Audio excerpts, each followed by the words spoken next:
Hello ಸ್ನೇಹಿತರೆ, ನಾನಿವತ್ತು ನಿಮಗೆ ದೀವಿ ಹಲಸು ಅಥವಾ ದೀಗುಜ್ಜೆ ಸಾಂಬಾರ್ ಮನೆಯಲ್ಲಿ ಯಾವ ರೀತಿಯಾಗಿ ಮಾಡ್ಕೋಬಹುದು ಅಂತ ತೋರಿಸ್ಕೊಡೋಣ ಅಂತಿದ್ದೀನಿ. ಬನ್ನಿ ನೋಡುವ. ಇದು ತುಂಬ ಸಿಂಪಲ್ ಆಗಿ ಮಾಡ್ಬೋದಂತಹ ಸಾಂಬಾರ್. ಇದಕ್ಕೆ ಯಾವುದೇ ಬೇಳೆ ಎಲ್ಲ ಏನೂ ಬೇಡ, ಸಿಂಪಲ್ ಆಗಿ ಮಾಡ್ಬೋದು ಅಂಥದ್ದು. ನಿಮಗೆಲ್ಲರಿಗೂ ಕೂಡ ಟ್ರೆಂಡಿ ಏಂಜಲ್ ಕಿಚನಿಗೆ ಸ್ವಾಗತ. ನಾನು ನಿಮ್ಮ ಸ್ತುತಿ ಕೃಷ್ಣರಾಜ್. ಈ ದೀವಿ ಹಲಸನ್ನು ಕಟ್ ಮಾಡ್ಕೊಳ್ಳುವಾಗ ಫಸ್ಟಿಗೆ ಕೈಗೆ ಹಾಗೆ ಚಾಕುವಿಗೆ ಸ್ವಲ್ಪ ಎಣ್ಣೆಯನ್ನು ಸವರ್ಕೊಳ್ಬೇಕು. ಇಲ್ಲಾಂತಂದರೆ ಅದರಲ್ಲಿರುವ ಮೇಣ ನಮ್ಮ ಕೈಗೆ ಹಾಗೆ ಚಾಕು ತೆಗೆದು ಕ್ಲೀನ್ ಮಾಡಲಿಕ್ಕೆ ಸ್ವಲ್ಪ ಕಷ್ಟ ಅಂತ ಹೇಳಿ. ನಿಮ್ಮ ಊರಲ್ಲೆಲ್ಲ ಈ ದೀವಿ ಹಲಸಿಗೆ ಏನು ಹೇಳ್ತಾರೆ ಅಂತ ಹೇಳಿ ನನಗೆ ಕಮೆಂಟ್ ಸೆಕ್ಷನಲ್ಲಿ ಹಾಕಿ.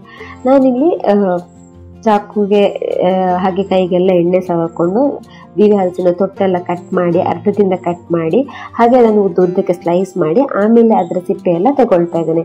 ನೀವು ಬೇರೆ ಮೆಥಡಲ್ಲಿ ಕಟ್ ಮಾಡ್ತೀರಾ ಅಂತಂದರೆ ಅದು ಕೂಡ ಓಕೆ. ಈ ಥರ ಸಿಪ್ಪೆ ಎಲ್ಲ ತೆಗೆದಾದ್ಮೇಲೆ ಮಧ್ಯದಲ್ಲಿ ಒಂದು ಸ್ವಲ್ಪ ದಪ್ಪ ಪಾರ್ಟ್ಗೆ ಸ್ವಲ್ಪ ಗಟ್ಟಿ ಪಾರ್ಟ್ ಏನಿದೆ ಅದನ್ನು ಕೂಡ ಕ್ಲೀನಾಗಿ ತಗೊಳ್ಬೇಕು. ಅದು ತಿನ್ಲಿಕ್ಕೆ ಅಷ್ಟು ಚೆನ್ನಾಗಿರಲ್ಲ. ಆಮೇಲೆ ಸಾಂಬಾರಿಗೆ ಎಷ್ಟು ಬೇಕೋ ದೊಡ್ಡ ಶೇಪಲ್ಲಿ ನಿಮಗೆ ಯಾವ ರೀತಿ ಶೇಪಲ್ಲಿ ಬೇಕೋ ಆ ರೀತಿಯಲ್ಲಿ ಕಟ್ ಮಾಡಿಕೊಂಡ್ರೆ ಆಯಿತು. ನಾನಿಲ್ಲಿ ಮೀಡಿಯಂ ತರಕಾರಿ ಎಲ್ಲ ಯಾವ ರೀತಿಯಾಗಿ ಕಟ್ ಮಾಡ್ಕೊಳ್ತೀನಿ ಅದೇ ರೀತಿಯಲ್ಲಿ ಕಟ್ ಮಾಡಿಕೊಂಡು ಒಂದು ನೀರಿರುವಂತಹ ಪಾತ್ರೆಗೆ ಎಲ್ಲವನ್ನು ಹಾಕಿ ಒಂದ್ಸಲ ಚೆನ್ನಾಗಿ ಅದನ್ನು ತೊಳ್ಕೊಳ್ತಾ ಇದ್ದೇನೆ. ಹಾಗೆ ಅದನ್ನೆಲ್ಲವನ್ನು ಕೂಡ ಫ್ರೆಶ್ ಆಗಿರುವಂಥ ನೀರಲ್ಲಿ ಹಾಕಿ ಒಂದು 10 ನಿಮಿಷ ಇಟ್ಕೊಳ್ತಿದ್ದೇನೆ. ಯಾಕಂತಂದರೆ ಅದರಲ್ಲಿರುವ ಬೇಳೆದ ಅಂಶ ಅಥವಾ ಏನಾದರೂ ಅದು ಹಾಗೆ ಕಪ್ಪಾಗದೆ ಹಾಗೆ ದೀವಿ ಹಲಸು ನಾವು ನೀರಲ್ಲಿ ಹಾಕದೇ ಇದ್ದರೆ ಅದು ಕಪ್ಪಾಗುತ್ತೆ. ಅದಕ್ಕೋಸ್ಕರ ಒಂದು 10 ನಿಮಿಷ ಅದರಲ್ಲಿರುವ ಮೇಣದಂಶ ಹಾಗೆ ವೈಟ್ ಆಗಿ ಇರಲಿಕ್ಕೆ 10 ನಿಮಿಷ ನೀರಲ್ಲಿ ಹಾಕ್ಕೊಳ್ತಾ ಇದ್ದೇನೆ.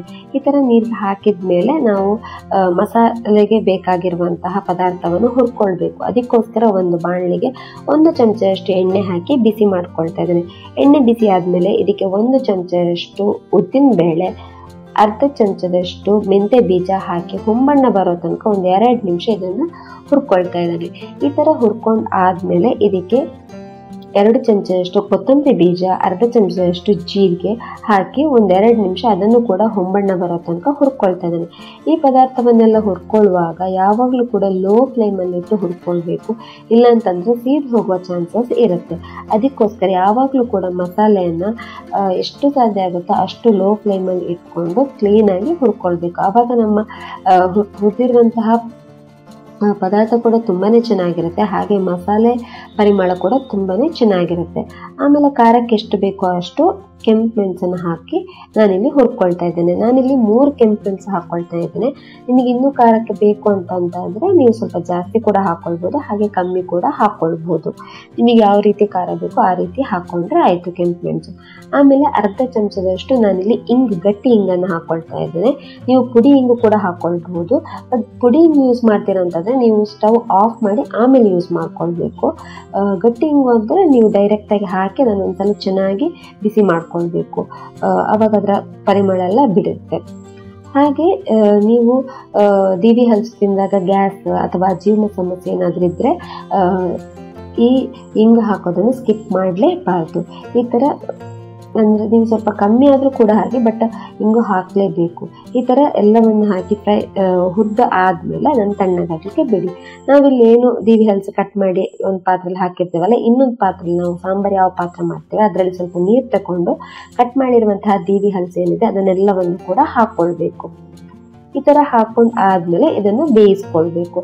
ಬೇಯಿಸುವಾಗ ಸ್ಟಾರ್ಟಿಂಗ್ ನಾನಿಲ್ಲಿ ಒಂದು 1/4 ಚಮಚದಷ್ಟು ಅರಿಶಿನ ಪುಡಿ ಮಾತ್ರ ಹಾಕಿ ಒಂದು 5 ನಿಮಿಷ ಇದನ್ನು ಬೇಯಿಸ್ಕೊಳ್ತಾ ಇದ್ದೇನೆ. ಒಂದ್ಸಲ ಅರಿಶಿನ ಪುಡಿ ಹಾಕಿ ಒಂದ್ಸಲ ಚೆನ್ನಾಗಿ ಮಿಕ್ಸ್ ಕೂಡ ಮಾಡ್ಕೊಳ್ಬೋದು ಅಥವಾ ಹಾಗೆ ಕೂಡ ಬೇಯಿಸ್ಕೊಳ್ಬೋದು. ನಾನಿಲ್ಲಿ ಚೆನ್ನಾಗಿ ಒಂದ್ಸಲ ಮಿಕ್ಸ್ ಮಾಡಿ ಒಂದು 5 ನಿಮಿಷ ಬೇಯಿಸ್ಕೊಂಡು ಆದಮೇಲೆ 1 ಚಮಚದಷ್ಟು ಉಪ್ಪು, ಅಂದರೆ ರುಚಿಗೆ ಎಷ್ಟು ಬೇಕೋ ಅಷ್ಟು ಉಪ್ಪು ಹಾಕ್ಕೊಳ್ಬೋದು.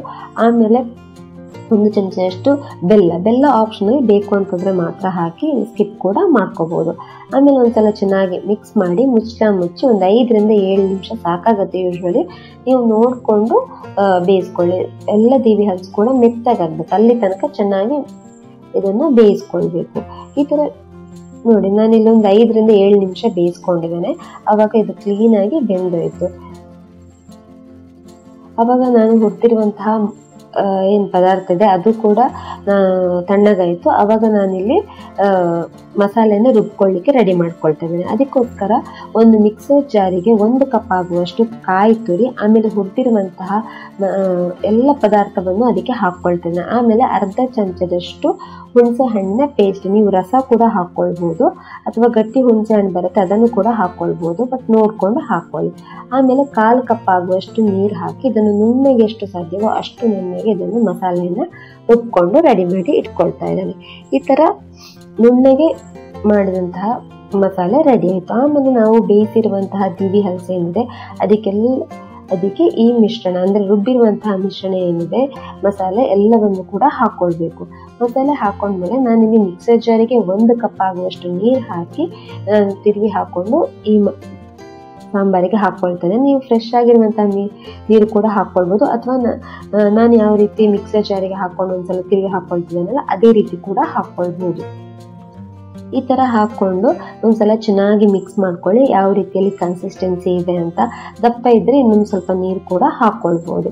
ತುಂಬ ತೆಳು ಮಾಡಬೇಡಿ ಸಾಂಬಾರು, ಹಾಗೆಂತೇಳಿ ತುಂಬ ದಪ್ಪ ಕೂಡ ಮಾಡ್ಕೊಳ್ಬೋದು. ನಿಮಗೆ ಯಾವ ರೀತಿ ಬೇಕೋ ಆ ರೀತಿಯಲ್ಲಿ ಮಾಡಿಕೊಂಡು ಇದನ್ನು ರೆಡಿ ಮಾಡಿ ಇಟ್ಕೊಳ್ಬೇಕು. ಆಮೇಲೆ ಒಂದು 5 ನಿಮಿಷ ಇದನ್ನು ಮಧ್ಯಮ ಉರಿಯಲ್ಲಿ ಇಟ್ಕೊಂಡು ಇದನ್ನು ಕುದಿಸ್ಕೊಳ್ಬೇಕು. ಚೆನ್ನಾಗಿ ಕುದಿದ್ರೆ ಸೂಪರ್ ಆಗಿರುವಂತಹ ದ್ವಿಗುದ್ದೆ ಅಥವಾ ದಿವಿ ಹಲಸಿನ ಸಾಂಬಾರ್ ರೆಡಿ ಆಯಿತು. ಇದಕ್ಕೊಂದು ಸಿಂಪಲ್ ಆದಂತಹ